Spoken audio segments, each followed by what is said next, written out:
A spread is the difference between the ask price and the bid price.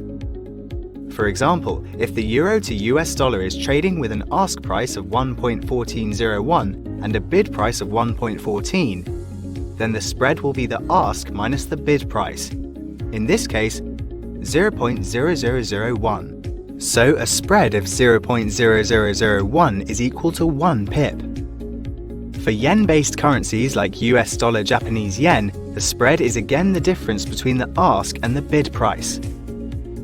So if the Japanese yen to US dollar is trading with an ask price of 120.42 and a bid price of 120.40, then the spread will be 0.02. In this case, the spread of 0.02 is equal to 2 pips.